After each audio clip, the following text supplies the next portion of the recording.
আমার শরীরটা খুব খারাপ লাগছে, বাসনগুলো একটু মেজে দেবে? তোমার আবার কি হলো?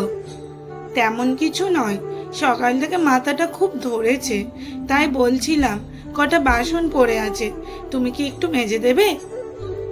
হ্যাঁ, সে না হয় দিচ্ছি, কিন্তু তোমার কি কোনো ওষুধ লাগবে? লাগবে তো বলো, আমি এখনই এনে দিচ্ছি। না না, আমার কোনো ওষুধ লাগবে না, কাছে একটা গ্যাসের ওষুধ আছে, খেয়ে নেব। আমার মনে হয় একটু বিশ্রাম নিলে ঠিক হয়ে যাবে। ঠিক আছে, তুমি তাহলে ঘরে গিয়ে বিশ্রাম করো, আমি কয়েকটা বাসন মেজে নিচ্ছি।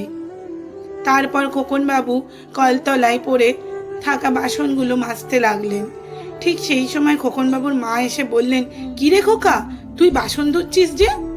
বৌমা কোথায় গেল? মধুমিতার শরীরটা একটু খারাপ লাগছে মা, তাই কটা বাসন আমি মেজে দিচ্ছি।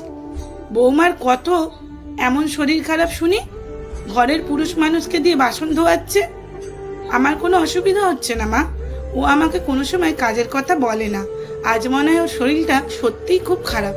বাহ, খুব উন্নতি হয়েছে তো, বিয়ে করে বউয়ের ভেড়া হয়ে গেলি নাকি? বউ উঠতে বললে উঠছিস আর বসতে বললে বসছিস। তুমি এমন করে কেন বলছো মা?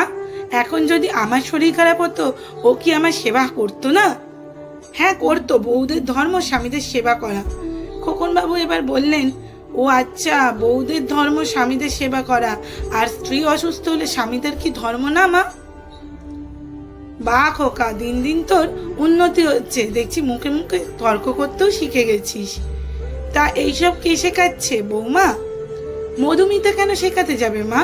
আমি কি বাচ্চা যে ও আমাকে শিখিয়ে দেবে আর আমি সেই সব বলবো? না মানে এর আগে তোকে কখনো এভাবে কথা বলতে দেখিনি, তাই ভাবলাম হয়তো। তোমাকে একটা কথা বলি শোনো মা, আমি যেমন তোমাকে ভালোবাসি শ্রদ্ধা করি, তেমনি আমার স্ত্রীকেও আমি ভালোবাসি যত্ন করি। আর তুমি তোমার বৌমাকে বৌমা না ভেবে বন্ধু মনে করো, মেয়ে ভাবতে হবে না, কারণ বৌমারা কখনো মেয়ে হয় না। তাই বলছি মধুমিতাকে বন্ধু মনে করে দেখো, মধুমিতার সম্পর্কে তোমার মাথায় আজে বাজে চিন্তা আসবে না। সত্যি বলতে কি জানো মা, মধুমিতা মা হারা মেয়ে তো, তোমাকেও খুব ভালোবাসে। তুমি একটু চিন্তা করে বলো তো, ও বাড়িতে আসার পর তোমাকে আর কোনো কিছু করতে দেয়? তুমি একটু কিছু করতে গেলেও ও বাধা দেয়। মধুমিতা আমাকে সেদিন বলছিল, আমার মা সেই কোন ছোটবেলায় মারা গেছে, তারপর থেকে এই মা শব্দটা আর কোনোদিন বলিনি। বিয়ের পর তোমার মাকে যখন মা বলে ডাকলাম, মনের ভেতর যেন একটা শান্তির বাতাস বয়ে গেল। আমি চাই মা খুব ভালো থাকুক আর আমি মা বলে ডাকতে পারি।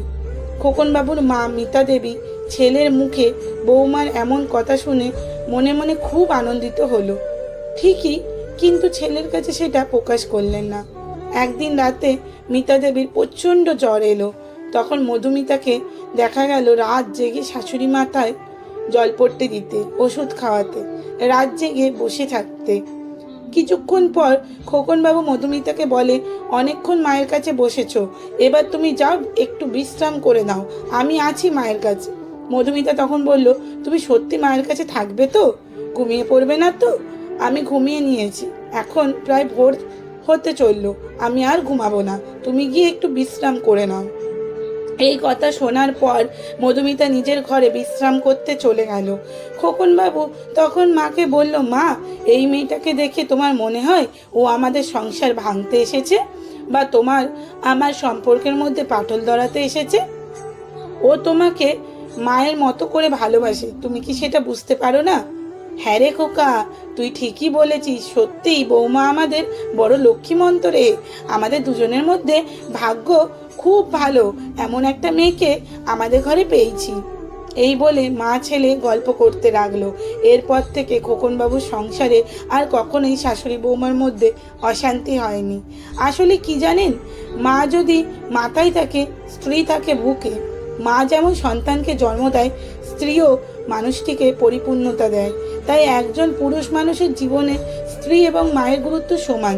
তাই এই কথাটা মাথায় রেখে জীবনে এগোলে সংসারে অশান্তি বোধহয় একটু কম হলেও হতে পারে। কলমে সুষমা বাগ লেখাটি কমেন্ট, লাইক ও শেয়ার করার অনুরোধ রইল আপনাদের কাছে।